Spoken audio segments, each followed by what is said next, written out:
Bonjour. Le Vatican, un univers mystérieux pour nous, secret, sur lequel circulent quand même toutes sortes de rumeurs, d'idées. Dans ce contexte, je pense que c'est très intéressant que nous ayons le privilège d'avoir avec nous aujourd'hui le correspondant permanent du quotidien La Croix au Vatican, Frédéric Mounier. Il est en poste depuis 2 ans, mais il affiche déjà une longue feuille de route dans la couverture de l'actualité religieuse. Monsieur Mounier, bonjour. Bonjour. Merci d'être là.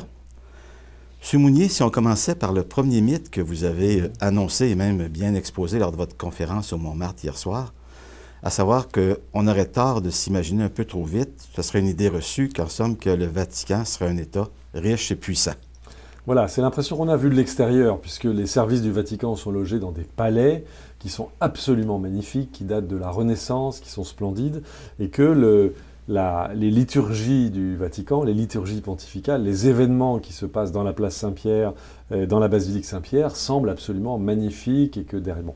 En fait, si on regarde bien le fonctionnement quotidien, on s'aperçoit que le Vatican dispose de peu de moyens, que son budget annuel est de l'ordre de 250 millions de dollars, ce qui est quand même assez léger pour une institution qui doit réguler plus d'1 milliard 200 millions de baptisés dans le monde, 400 000 prêtres, 5 000 évêques.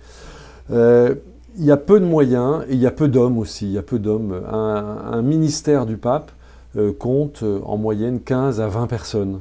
Voilà, c'est lorsqu'on vit au Vatican, lorsqu'on travaille avec ces gens-là, lorsqu'on voit comment ils travaillent, on s'aperçoit qu'en fait c'est une sorte de grosse ONG au service d'une mission très ancienne et suite à une tradition très ancienne aussi, très enracinée. Mais au fond, les moyens sont assez faibles, au-delà de l'apparence. Alors pourquoi cette apparence de richesse et de munificence? C'est parce que nous sommes en Italie, et que l'Italie a une histoire extrêmement ancienne, qui a plus de 2000 ans d'histoire, et qu'en Italie, tous les bureaux sont dans des palais. C'est assez particulier pour moi, français, d'avoir découvert ça, mais tout se passe dans un cadre absolument magnifique, au Vatican comme ailleurs en Italie. Et est-ce qu'on peut aller plus loin et dire, dans la logique, ceci explique cela, que ça serait un peu la source aussi et cette inertie et cette difficulté pour eux à suivre simultanément tous les dossiers partout sur la planète, dans leur complexité, dans leur évolution archi-rapide même?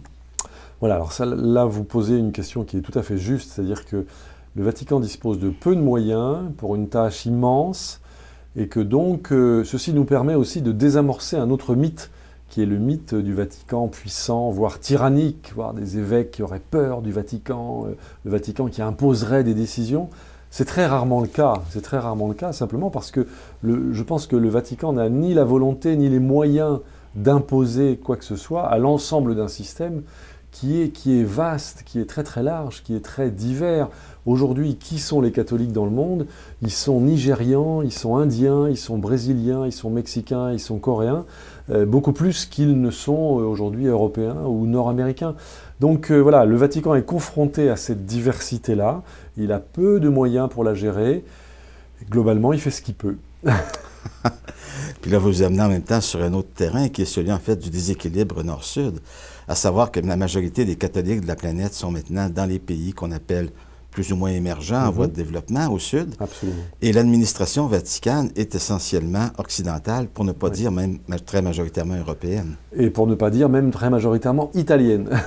Voilà. Qui plus est. Donc là, effectivement, à mon avis, c'est l'une des faiblesses du système qu'on peut observer, c'est que l'organe central de gouvernement de l'Église ne manifeste pas encore l'évolution démographique de l'Église, c'est-à-dire l'évolution de la population des baptisés dans le monde, et que la présence italienne, parce que nous sommes à Rome, parce que nous sommes en Italie, la présence italienne est encore, à mon sens, beaucoup trop forte dans le gouvernement du Vatican. Alors, est-ce que ce déséquilibre, l'absence massive d'Africains, de Latino-Américains, d'Asiatiques, ne cause pas certains problèmes, justement, dans le fonctionnement du système? Disons que ça peut être à l'origine d'un certain nombre de malentendus, d'incompréhension, peut-être d'aveuglement sur certaines questions, mais le pape est sensible à ça. Le pape a convoqué en octobre 2009, moi j'ai suivi ça pendant 3 semaines, un synode sur l'Afrique, c'est-à-dire qu'il a rassemblé pendant 3 semaines, et il était là présent physiquement, je l'ai vu, il a rassemblé 200 évêques, prêtres, religieux, religieuses, laïcs, experts, responsables de la vie de l'Église en Afrique, et pendant 3 semaines, ils ont fait le point sur la situation de l'Église en Afrique par rapport au pouvoir politique, par rapport aux luttes ethniques, par rapport aux guerres civiles, par rapport aux questions de santé, d'éducation. Et là, il y a eu un travail absolument considérable qui a été fait. Et l'Afrique a fait son entrée. Ça n'était pas le premier synode sur l'Afrique au Vatican. Mais là, on a vu vraiment l'Afrique s'emparer du Vatican pendant 3 semaines.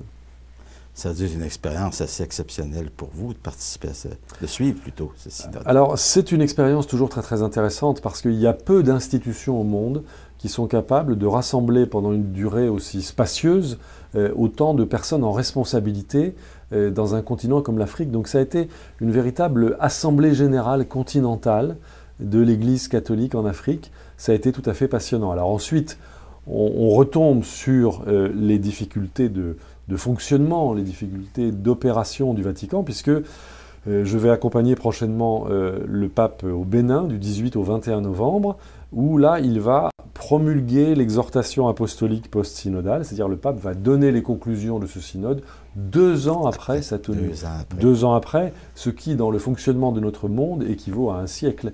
Et donc, voilà. Donc c'est ça, on voit à la fois l'intérêt du système du Vatican, qui est capable d'organiser des choses absolument passionnantes, enrichissantes et fécondes, et puis la lenteur du système, il faut 2 ans pour avoir les conclusions. Il va falloir déjà s'arrêter là pour ce premier segment. Mais déjà, vous avez annoncé en quelque sorte le prochain, vous avez ouvert un peu sur la personnalité de Benoît XVI, un homme qu'on connaît peu, qu'on connaît mal peut-être. C'est là-dessus qu'on va se pencher dans la prochaine partie.